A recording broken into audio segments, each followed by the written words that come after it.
Hey everybody, it's been a while. Oh my goodness, what a year. And if you sense, first of all, a little bit of motion here, yes, I am on a boat that is moored on a lake in Maine. And I will try to fill you in on as many details as possible. I am recording this on my laptop. I do have my Yeti microphone that I recently had brought up to me here. And first and foremost, I hope everybody is safe. It's been a crazy year.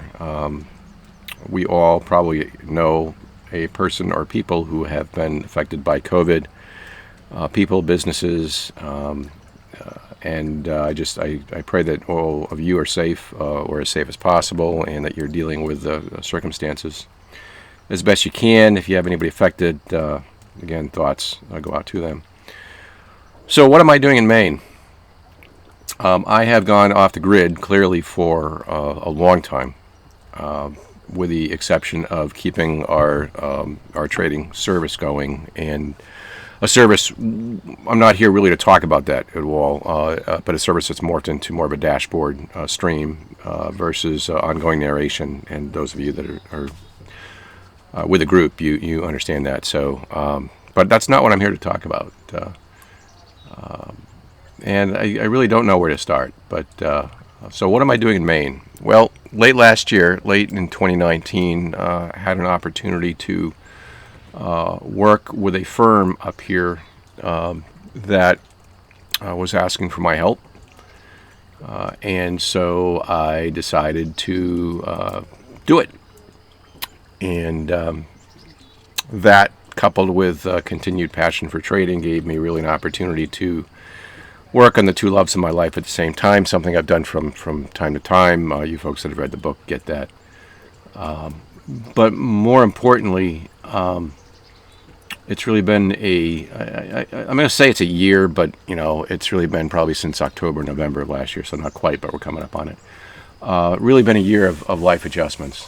And, when I first started doing this many years ago, these videos, I was trying to relate to the common man, if you will, try to personalize something from a trader's perspective as the trading world has evolved. And the jury's probably still out on whether that was a good idea or not, but I want to continue that same vein here. So again, here I am, and we purchased a second home here about a month ago,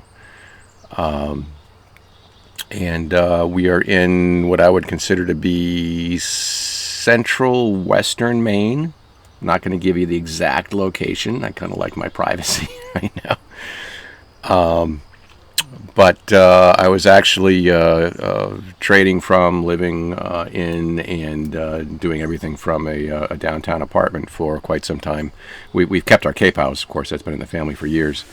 But I was kind of doing everything out of an apartment for a while, and then this opportunity came up. I'll do a little spin around here in a little bit. I actually tried to have the background with the water and that, but you can't see me, which might not be a bad thing after all. But so again, I'm rambling here, but first of all, I want to say hi to everybody.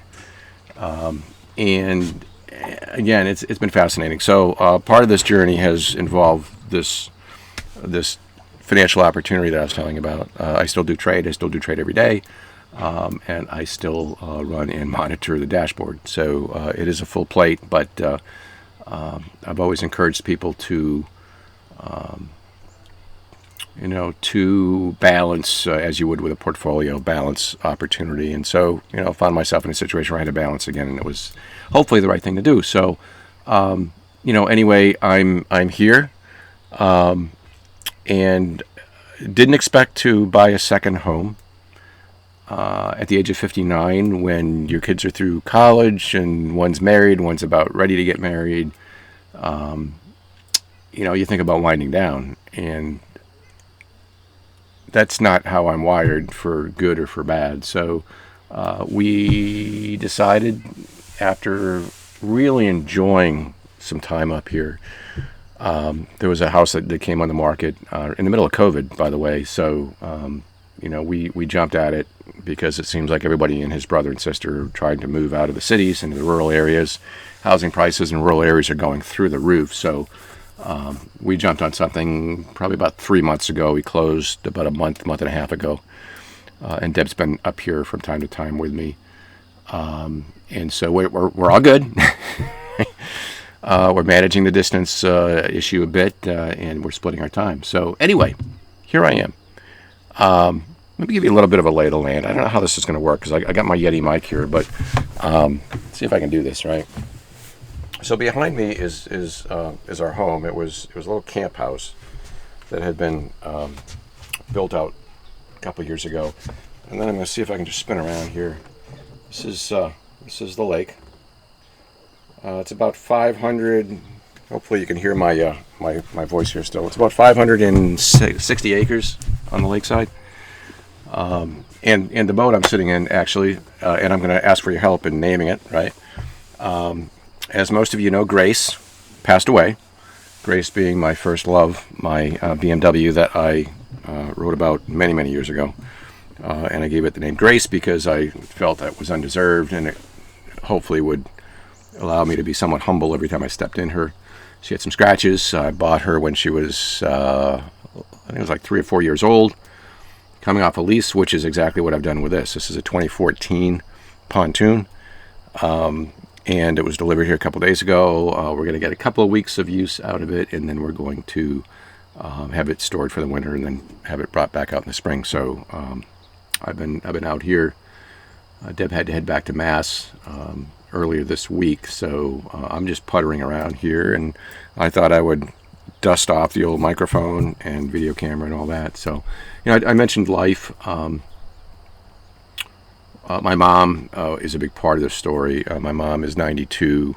She came out of, I'm probably going to be sharing too much, but you can always turn it off. She came through 2 rounds of 7-week IV antibiotics for a staph infection, which had reached her heart. And we actually didn't think she was going to make it through either one of those, and she did, and got into a situation where actually we've ended up moving her up here to Maine with me.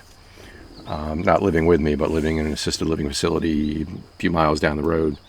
And the doctors have told us that she is the only person that they know over the age of 90 who has survived 2 rounds of IV treatment for what's called endocarditis, I think is the term. And so, she's up here, but she's in a very weakened situation, and we're doing our best to deal with that. So, cost of living much lower here in Maine than it is in Mass, especially on the Cape. So that's taken a lot of my time, and we're kind of getting close to the end there. So, so that's that. What else can I share with you? I don't want to bore you with a personal travel log here, but I'm just looking around the area. You go through these phases in your life where you just don't expect things to happen. And I never, if you'd asked me a year ago, I never would have expected to, be involved in additional opportunities and certainly, be recording, a video from a lake on a boat. In a home. And it's hard to see here, but you can see the Typar wrap on the bottom here. That's a unfinished lower level, actually, and that's where my office is going to be. And we're in the process of having some windows cut out in those lower levels. So this used to be what's called a camp property. Camp really is in many parts of the country. You may know that any home on a lake is referred to, or vacation home is referred to as camp. Doesn't matter if it's a $2 million house. That's not what this is. But everybody calls it a camp. Well, we refuse to call it a camp. But it used to be a true camp property where there was no basement. It was smaller. It was on stilts. And about 4 or 5 years ago, the former owner had it all firmed up, full foundation walkout basement, right out to the dock. And you can kind of see the steps, coming down here. So, if any of you are ever in the central western Maine area or even southern Maine, give me a call. I'd love to hang out a little bit. So that's kind of a quick update. It's been a decompression time for me. really totally disconnecting from social media, aside from some family Facebook stuff. But in terms of Twitter, between running the room pretty intensely for a few years. Linda, if you're watching this, you get this. I know we've talked many times about both of us backing out from time to time from these sorts of things, because it is very draining. And I want to thank Kim and Robin and everyone associated with our venue, who have maintained interest in the dashboard that we continue to stream every day. So thank you for that. This is, again, more of a life post. I don't know where the next 1, 2, 5, 10 years are going to take me. 59. But I do enjoy my privacy more now. I think when you're in the public eye, it's interesting. I started seeing myself cross that line into a little bit of ego, a little bit of things I didn't quite care for. So that, combined with everything that I've already shared with you, was really a good combination to step back and see where really I need to be in terms of centering, that kind of thing.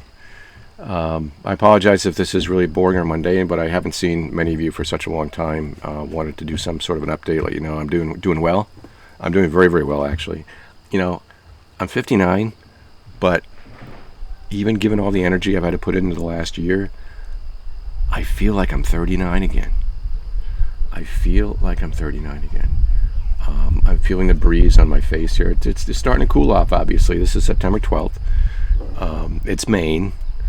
And so it's probably about 65 right now. And it's going to cool off here. But I feel refreshed. And I hope you're all doing great. Markets will always be there. They remain there. It's certainly been a fascinating year in terms of volatility, opportunity, and certain patterns that show from time to time. But by and large, the markets will always remain psychological. And if you understand that game, then you've got a leg up on everybody else. So anyway, just a quick hi, or not so quick hi. If you ever get a chance to come out here, I'm going to try to, do some more posts here more frequently. I'm not sure I can say much more about trading. It's all the stuff's out there. Most of it's free, and it's a community here that's very, very important to me. Helped me early on, has continued to help me from time to time, and it's been nice to give back from time to time. So anyway, we'll do a little bit more frequent posts in the near future. Enjoy your weekend, and we'll catch you soon. Thank you.